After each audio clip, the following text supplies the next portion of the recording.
Who in here wants to know about real estate? Woo! Yeah, let's go. I could talk this stuff all day long. It's truly one of my very, very passionate parts of like who I am. And when Lauren asked me to do this talk, I was kind of like, who am I to talk about real estate? I don't know what I'm doing. And I was like doing a pull-up while I'm thinking this. And I'm like, that makes you the perfect person to talk to your people about doing something that's had such a big impact in your life.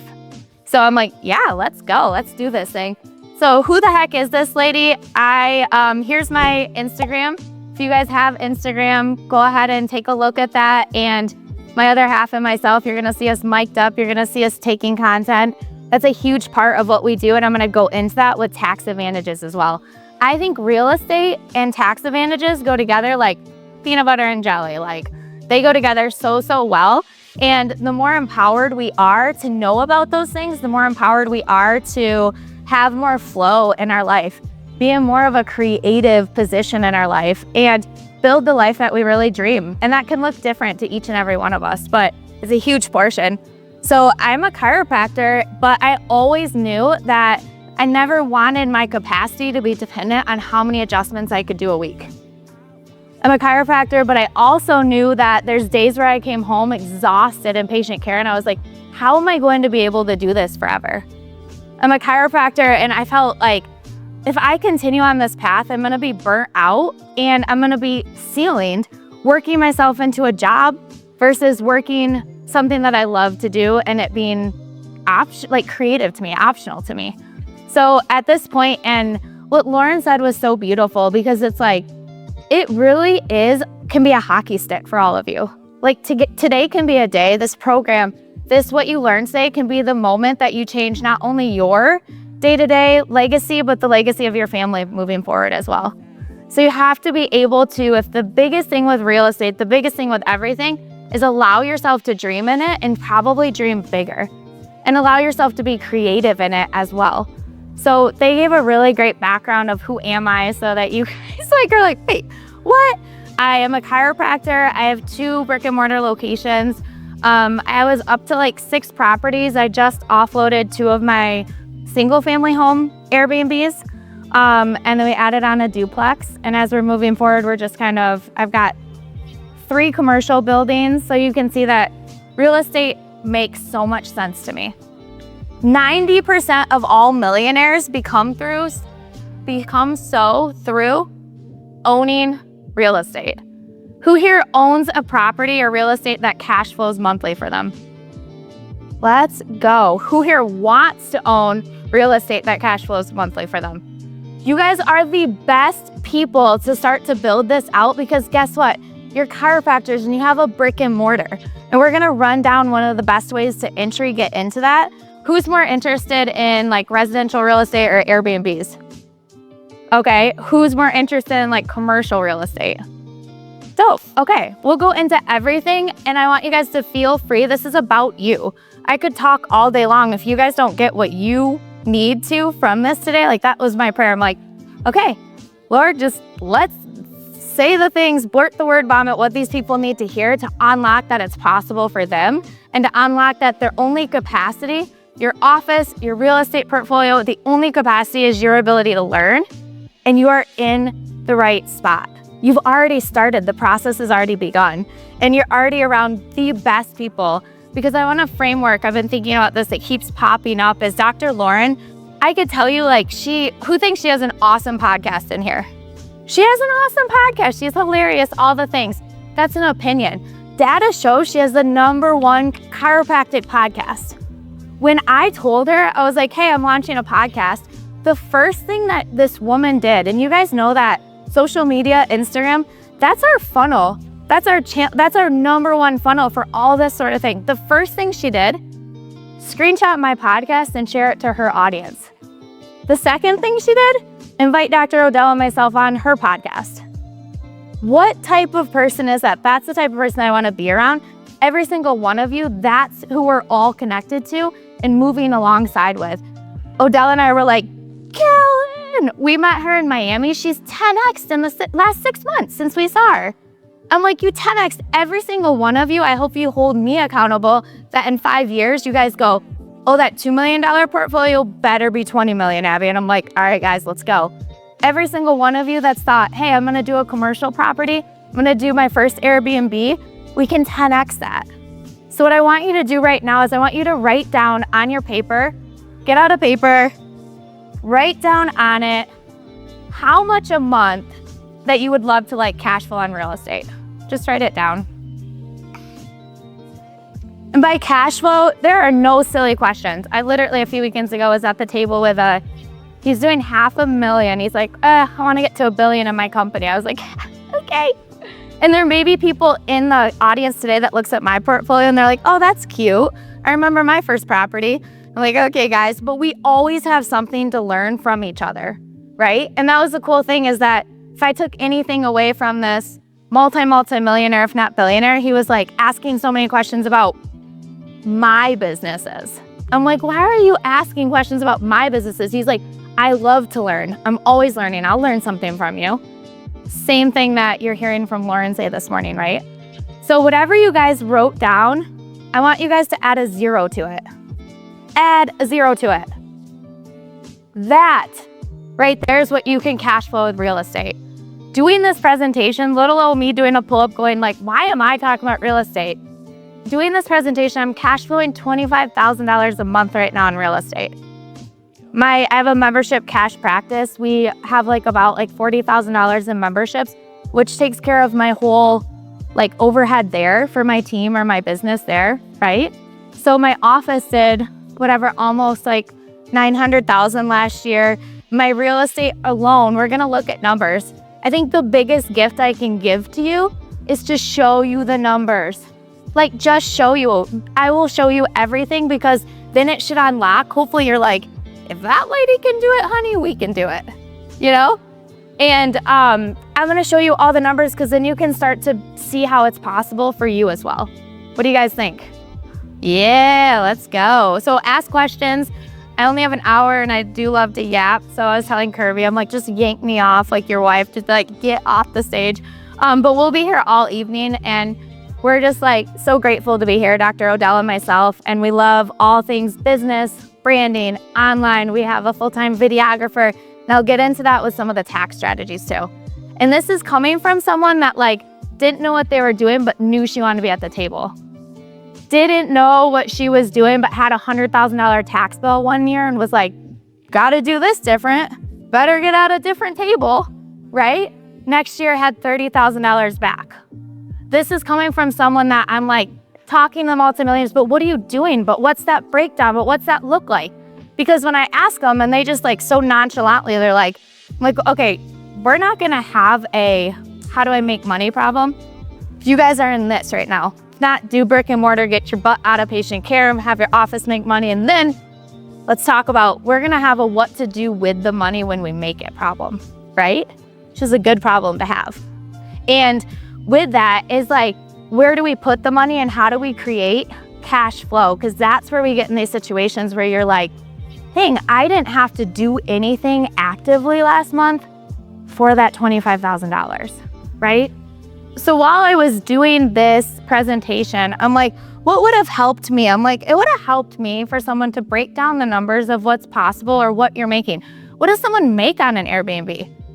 So I have single family home Airbnbs, I have commercial properties, I have multi-use commercials, I have high-end lake house property that doubles as my home. So I write off most of my home while it's still mortgaged as a primary homeowner. We'll roll through that. And I just calculated it. I usually rent it for about 15 weekends a year. And you guys can see I made $83,000 on that last year. So it's high-end weekend rentals.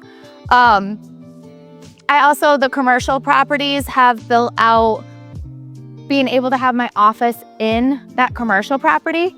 And this is how we can start to not only cash flow from our businesses and we're paying rent, but instead of paying rent to Hinman and Co. or these big conglomerates, we're paying rent to Dr. Abby Holdings LLC. So I pay myself rent across the board 3 or 4 different places right now. And the other thing is if I need to have some tax strategy, I can go in and say, okay, cool, what do I need to purchase? who do I need to rent to? What do I need to move around to leverage myself in the best ways between, I also own a cafe.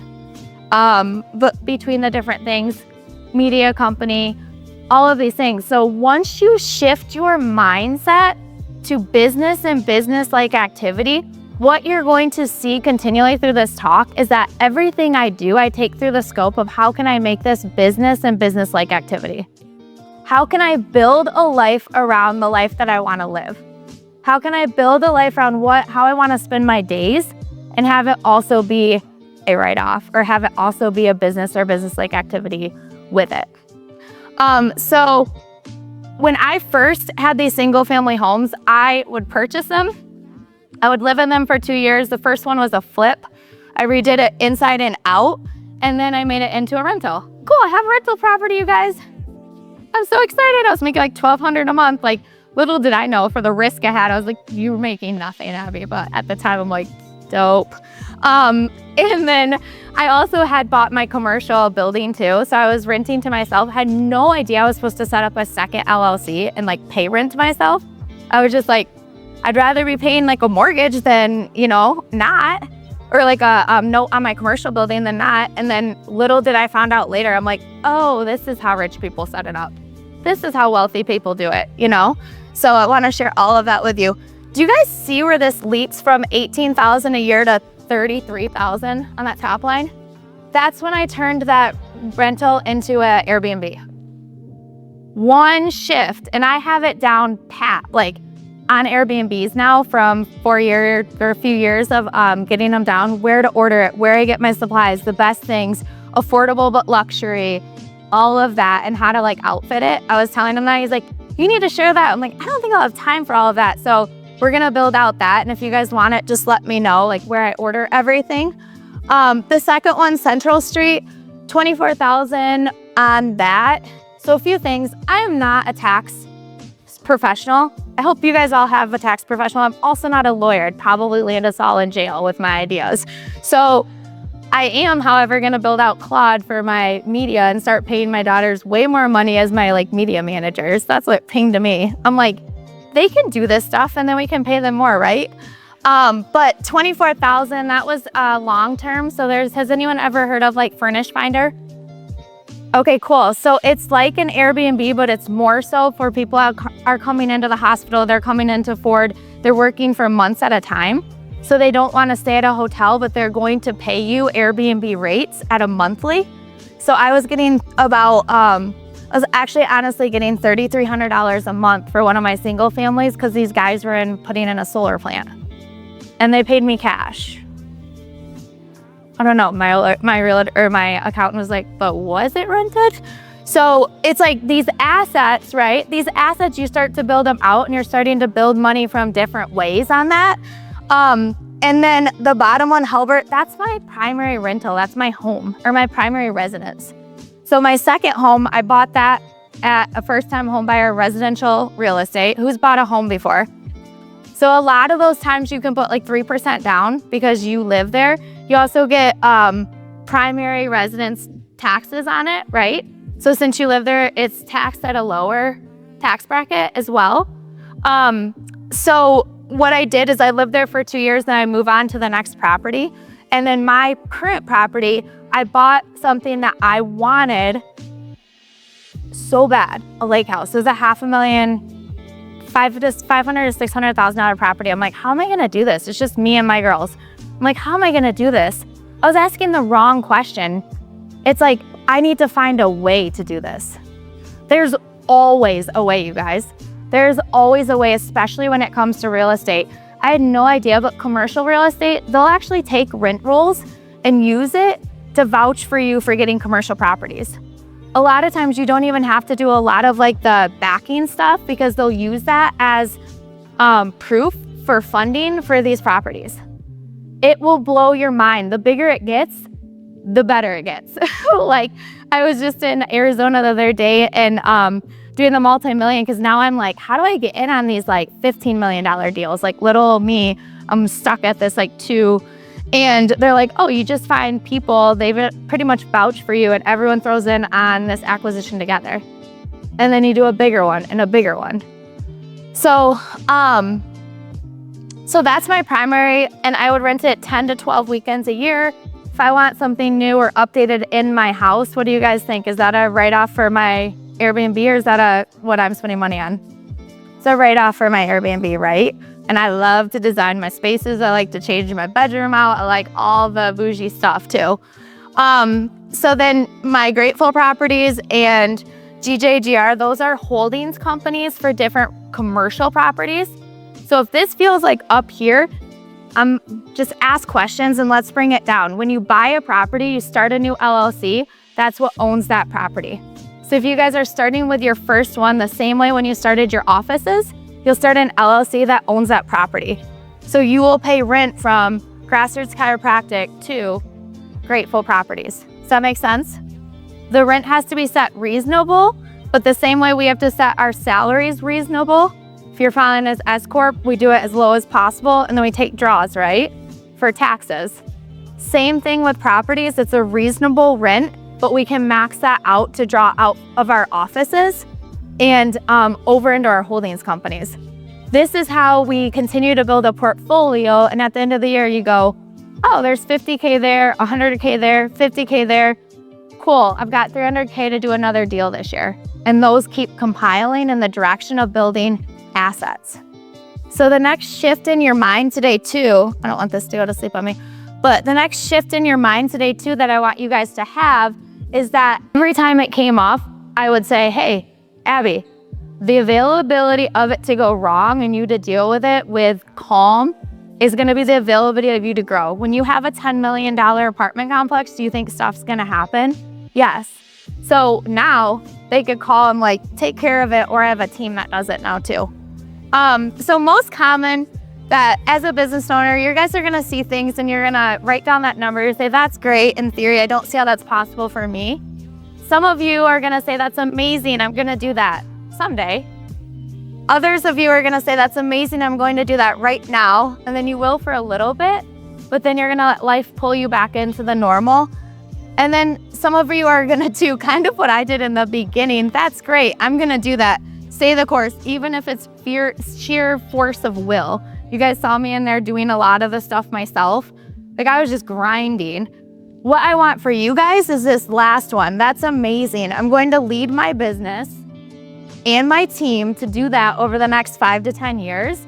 And they do, because they have the right unlocks, they have the right team, and they have the right plan ahead. And with that, it doesn't say I'm going to do, it's like I'm going to create leaders and systems to do these deals so that I can actually accomplish it and do it over the next 5 to 10 years. Residential, you can do 30-year fixed. If you're gonna buy it as your primary residence, you're gonna do usually like a 3% down. If you're doing a residential that you are doing purely investment, plan for like 20% down. Okay, so an Airbnb, that's gonna be just Airbnb, you're not gonna live there. The other thing is, I think this is the biggest hack for anyone that's like earlier on in life, is you can buy your first property and have it be up to a 4-plex, so a 4-unit, and use traditional single-family home housing lending on it. So what I mean by that is you could put 3% down on a 4-plex and be renting out all the units, have it cover your note, have it cash flowing. To me, you could make one of them, I'd make one in Airbnb, right? Get proof of concept, see what that starts to cash flow, and then work it out from there. For commercial loans, the best way that I have found in my life that I have used are SBA 504 loans.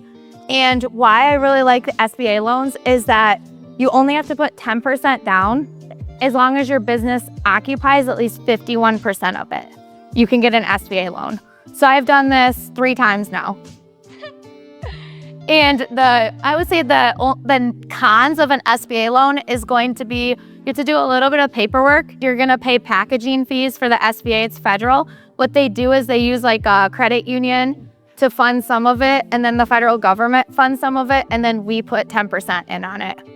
Really interesting. Dr. Odell and myself just, we invested in an acquisition company, and I want you guys to understand too, they started with 1,000 different companies that they're looking at purchasing.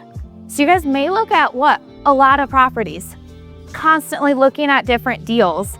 Okay, they started with 1,000 companies that were looking to acquire, got it down to 4 after months of research, down to 2, and then the last one. For funding and the ability to get this, buy this business, buy this property, buy this business, they mixed angel investing, which is us, private equity, people's money, and then they took an SBA loan, and then they actually took lender financing. So do you see how people do deals? It's not linear. People do deals really, really creatively. They don't say, I can't buy a $2 million metal stamping company. They say, this is how we put everybody, all the things together to do this. So commercial for us as chiropractors, we can do 10% down with an SBA loan. We have to occupy 51% of the space. How much does that leave for us to rent out? 49% of the building. So the other thing is start to crunch these numbers. If I buy a property and I'm actually renting out 49% of it, you potentially could have other people covering the whole note on your office. You're still gonna rent it to your office, your chiropractic office too, at maxed out, like say 5,000 or 6,000. So you're paying that rent. These other businesses, midwives, whoever are in there, they're like-minded, they're bringing in people into your business as well, and they're paying the note on this commercial property. Property is the only thing that actually has appreciation, right? It gets more valuable over year, and depreciation at the same time. You're allowed to take the depreciation of that property off on your taxes. Does that make sense? I get really excited. You guys are probably like, I'm snoozing. I'm like, let's go, real estate. So these are some ways that we can, as chiropractors, get our foot in the door with that. Again, commercial property, Airbnb's high ticket, multi-use commercial property, that's the one we're gonna break down on what does that actually look like with an SBA loan. That property in Marshall actually has an Airbnb in the top. It has my cafe in it. It has my chiropractic office in it. And then we just built out a content room in it. So podcasting, content, and meetings. The cool thing with this is that the Airbnb is almost cash flowing to cover the whole property. Insane, right? And also, like, guys, I'm no different than you. Like, when I built this out, I was like, this is gonna do so good. I believe in it, baby. I believe in it. Launches, crickets. And I was just like sweating. I'm like, what is happening? What is happening? And it took a minute and then it worked. And I'm like, oh, okay, cool. So you have to believe in yourself and you have to believe in it and you have to lean to people that are also doing it. I also did an Airbnb arbitrage that's launching this month. So does anyone know what an arbitrage is? Cool. So the only reason I'm doing this is because I want to be able to talk about it, and it's a great way for people like, I don't have the money to XYZ. Cool. You can't burn the ships. Like, we got to find a way. We're asking the wrong question. An arbitrage is someone else owns the property. My uncle owns this lake house. His tenant went out, his tenant of 8 years. I was like, I want to rent it. He's like, what? I'm like, I want to rent it. Can I rent it? He's like, what are you going to do? I'm like, I'm going to turn it into an Airbnb. Can you give me permission to sublease it? Write it in our lease. And I'm like, how much do you want to rent it for? And he's like, $14. I was like, done. You know, they pay you 6 months up front. And he's like, Abby. And I'm like, I'll profit share with you. Like, I want to do this. And he's like, he's like, I'm going to tell you, Denise, you gave me a deal I couldn't say no to. And I was like, sweet, let's go. So, I don't have to buy the property, right? I put no money up front. My risk is super minimal. Like, hey, Uncle Jeff, it was a dud. Like, I don't know, I'm out. There's my 30-day notice, right? Super low. So super low risk. It's probably going to cash flow me like $1 to $2K a month. That sort of deal. So it's just like cool what you can do when you start to think this way. Start to think limitlessly. Look at your number, and if you have to be the one that can believe that that's possible. You have to be, oh, I forgot to even show you guys on that. But last year, I want to show you really quickly. Last year, I was doing this presentation. I was like, what? I did $483,816 last year in real estate. I had nothing to do with any of that. But I did sell 2 properties in that. So each of my single family homes had almost $100,000 of equity in it. So I cashed out on those and rolled them into new deals too. So where to start? Talk with your strategy team. This is something I wish I would have known earlier on. Before you do the deal, talk with your people. Be like, hey, here's what I'm thinking. What are the pros and cons? What am I missing? Talk with your mastermind classes, your people. Start looking at properties locally. Many of the properties I bought, I was like, that's my lake house. Wasn't for sale. I was like, that's my commercial property. I want to own it. Like, I want to own that. It was not for sale. I sat down with the owner. She was a MD, a functional medical, Dr. Zattel, and I was like, I want to own this. And 8 months later, I'm like, what? I own a cafe. I like still walk in there and I'm like, I own this. This is crazy. They gave me this. Like, you ever leave with your baby, you're like, are they sure? Like, I have, like, what? I have this. But start looking at them. Zillow, LoopNet, those are great ways. Start making it known. Hey, I'm looking for commercial property. Hey, we're looking for, if you are in, I have a coaching client. This is so cool. If you're in a property you love, talk to the owner. Hey, I love this property. If you ever are thinking about like offloading it, I would love to talk to you about purchasing it. And you never know the situation they're in. Hey, a lot of times like, hey, I've worked with people, or a lot of times, selling it outright, it's hard on taxes. So I'd love to do like an owner financing to benefit you too, pay you over time. So cool, right? Start conversations with lenders. I have a really good relationship with my credit union. At this point, like I can text them and be like, hey, I need $500,000. So like, okay. So like start those relationships, and it really is a relationship. So things that you wait traditionally on black and white paper, they'd be like, I don't know about this. They can take to a board and say, hey, look at this. The other really good thing about building assets is it's way lower risk for them. If you buy a bunch of shoes on a credit card, they have nothing to come get if it goes wrong, right? Like that's high risk. If you're buying a piece of property, they're like, well, if it goes bad, what's the worst? We get all our money back in this house. And then work backwards from how much you have to invest to determine what size project you can do. Good numbers in your head can be like 20% down. So if you have whatever, 200,000, what is that, $1 million project? And then I like to keep about 6 months of cash flow for that property in a bank account and starting it up in that holdings company. What's cool about that is like, I'm yet to have, knock on wood, but I'm yet to have where it didn't just like keep increasing, and we could take a draw pretty quick out of that. So here's a breakdown of that latest property. I paid $470,000 for the property, $80,000 for personal property in it. That was like all the cafe equipment. I didn't buy the cafe. We like rebranded and restarted a brand new. Also did that for liability purposes. But it breaks down fees.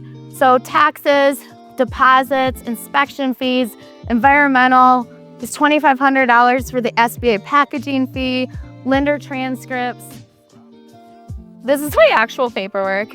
Loan charges, and then it puts the things that were going to be like debits, recording fees, all of these, right? So you can see it was about a $560,000 project, and a good estimate for you when you're going into this is 10%.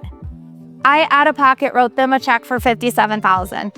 And again, that doesn't include like I had down good faith. So with that shows you like what the note on that is about $4,200 a month. So that's what you can think if you are that multi-use, that's like bringing in around $10,000 a month in rent right now. So I'm cash flowing $6,000 a month, right? Without having to see a patient. S Corp is if you're earning I file as an S Corp. Really nice thing with that is you can do a low, basically like your salary can be low and then you take distributions, but talk to your accountant. And then Augusta Rule, who uses the Augusta Rule in here? Sweet. So this is a really great tax strategy that you can implement this week. Is anytime that you have your team meetings, you have parties, you have anything at your house, you can rent it to up to 14 days and not pay taxes at all on what your business paid to rent that space of your actual house. So for mine, for example, like I rent it for almost $2,000 a night. So 14 days, that's $28,000 a year that I'm able to take tax-free. Yeah. You don't own the home that you're doing, but you press. If you can rent from a rental, I don't know. You'd have to ask your accountant. Does anyone know? I rented for a long time for and I said the matter of your home. So whatever you pay is whatever percentage. And in the area where you live, you're just looking to see what would it cost To rent that space. Expensive concession and county, so I pay myself they're just $600 what a year. And I get Sweet. So, bonus depreciation, these are some of the things before, and cost segregation. These are tax strategies with your real estate. Opportunity zones are something to look for. And then both the homes I sold, I had lived in for 2 of the 5 years previous. So all of that I didn't have to claim federal income taxes on. So that $200,000, we were just underneath that. Business and business-like activities. There's my house. I was in Costa Rica for a month with my family. I own a cafe, so every time I eat there, every time I outfit, every time I have my team do a talk, every time we have team meetings and create content and eat salads, it's all business and business-like activities, right? My meal prep, whatever, is all in that business. Washer and dryers, I have almost 8 properties with washer and dryers. I mean, those sorts of things. So have a clear written investment criteria. Evaluate options side by side. We don't make business decisions with emotion. Coming from like the most, like, I'm like, it's so cute, I want it, and I can put this there and make that gold. And we don't make business decisions with emotion. The numbers, an architect changed this for me really, really quickly. He said, Abby, the numbers will tell us the story, then we make the decision. That's how I go into every single one of my deals from here on out. How can I increase my return for the same or less risk? How can I lower my risk for same or greater return? So start to change the questions that you're asking within your businesses. The same thing. $1 earned is not the same as $1 saved. If you're able to decrease miscellaneous expenses, that's way easier than trying to make more money. Because to make $10, it might have cost you $6, right? If you cut $10 of miscellaneous bad expenses, you've saved $10 in your pocket. My real estate wealth team, personal board of directors, mastermind groups, people like this that you can talk to. Financial and professional advisors would be your accountant, your bookkeeper, whoever helps with those if you have a financial manager about to get poured into on wealth creation. Company management team, I have a cleaning, a house management, my PA. I'll have them go over, I'll have them check other costs of like Airbnbs in the area and what's rent's going for. So you guys can start to get these numbers. And then of course your partner and significant other are like one of the biggest people in your life that are either gonna continually building you up and moving you forward or dragging you back. I'm lucky that I have rocket fuel. It's almost scary. Like, oh man. So the moment that I realized that I'm an entrepreneur that also happened to be a chiropractor, everything changed. Travel, 50% of your travel just needs to be business related. So everything we do, we're doing, like we got here yesterday, we're staying through Sunday, right? We're here for business. We're building out content. We have a full-time videographer, content rooms, podcasting in the home. We're building out a life that embodies everything we want to do. We want to live and be able to travel. Work from wherever. We're in the DR working there. We're in the cafe, Vegas, we go coach. Also, they told me that since you do content, I'm a nano influencer under 10,000 followers. He's like a micro influencer.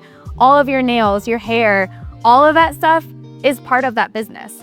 And I was just at a mastermind in San Diego and this guy was like working with a high level client that had like 500,000 followers. And he wanted to pay his personal brand for personal brand fees. And the accountant was like, I don't feel comfortable doing that. My license is on the line, blah, blah, blah. So they went to their legal team, came back, and they were like, you guys are undershooting what you could pay for personal brand. You're undershooting what you could pay for personal brand. So starting to build that out like he's talking is, you guys could pay yourselves in a lot of tax strategy and building out a personal brand or your online stuff too. Paying your kids. Who pays your kids in here? Anyone? It's an awesome tax strategy. I pay my kids and then you can set up a family management fee. We just I max out their IRAs, and then they're able to pay like their private school or things through that as well. I know I'm rolling through, but I really want you guys to get these nuggets because it's gonna change like everything. You can do an annual gift, so you can give up to $19,000 gift cash within your family, and then home office, which kind of goes into that content podcasting stuff too. So last year I used accelerated depreciation, cost segregation, Augusta Rule, and all of that offsetted my chiropractic so that I could actually drop into an earned income tax that normally wouldn't be available. This other one's super cool. Is like if you guys have a dream of like a hobby farm or homesteading or that kind of like chiropractic stuff there, you can claim a hobby farm. You do have to show that it made profit 3 of 5 years, but you can actually potentially expense a lot of your stuff that will offset that. Side by sides, your animals, all of the tractors, property taxes. So maybe you aren't gonna podcast or content room like us, but maybe you want a hobby farm. Maybe you want chickens. Maybe you want, like, there's always a way. You're asking the wrong question if you don't think there's a way. Small business, buying a vehicle. So the big thing with the vehicles is that rental income isn't subject to self-employment taxes. So talk to your accountant about these things, ask these questions, and be able to interview your accountant. So legitimately make as much of your lifestyle tax deductible as possible so that you can become financially free, your passive residual income. And it changed my world. Like, I brought this because it was in my house and I wrote this like 4 years ago, and I wanted a 7-figure business.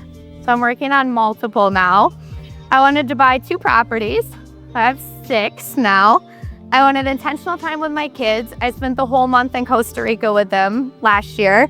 And then I wanted to work on myself and show up for myself so I could call in the perfect partner that like could meet me in that. And that sexy man back there is mine. So I'm like, you have to write down the things and speak it into existence. And it really was like being around people that were like talking about their $500,000 deals and these things that expanded it, that it was actually possible for me. This is an asset. I made this on Canva because I love stuff like this for you guys. This is a traditional, like what I've been told is like a good breakdown for us on really low risk, having things in TIPS bonds. So that's just like your 4% interest rate, Robinhood type stuff. You're easy to access, accessible, that sort of stuff. Your building being about 10% of your asset, cash flowing real estate, 20%. That's my jam. Mine will be more than that. So tax drag, structure over deduction. You really want to be able to arbitrage before. When's the best time to fire an employee? Before you hire them. When's the best time to do this? It's like before. Invest tax effectively. So tax planning, investment vehicles, unrealized gains in real estate, and having multiple companies to do it across. That means, like, for example, if your property, we just bought a duplex that was appraised for like $240,000. We paid under that. So our net worth went up $50,000, but that's an unrealized gain. It's not on paper. We didn't have to like claim that or pay taxes on that $50,000. Does that make sense?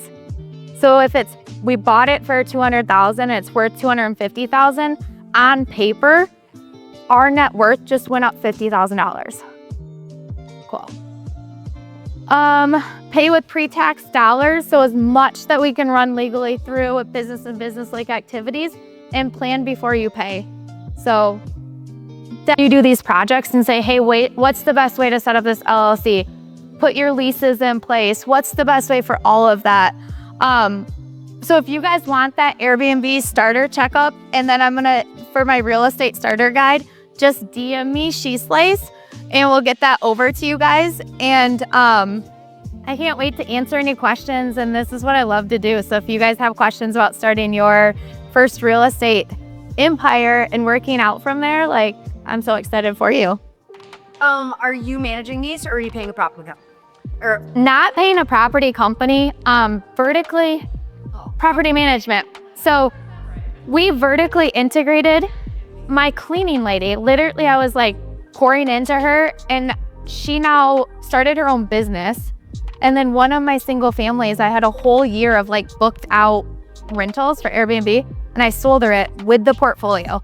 She's like, I've never thought I could own my own business. So now she manages it for us too. So we've just like been able to take the people that we love and have them grow within our companies too. But I think bigger projects, you might have to. Right. And then recently, like we have like, of course, our full-time videography, but I have a PA now too, and then an EA. So team, build out team. And that's kind of that fourth part of it is like, be willing, if I could have learned anything earlier, be willing to give up a piece of the pie for a bigger pie. Right. Like, be willing to give it up to get to bigger deals too. Every season. Cool. You're in Awesome. Thanks, guys. Why I stand on my feet,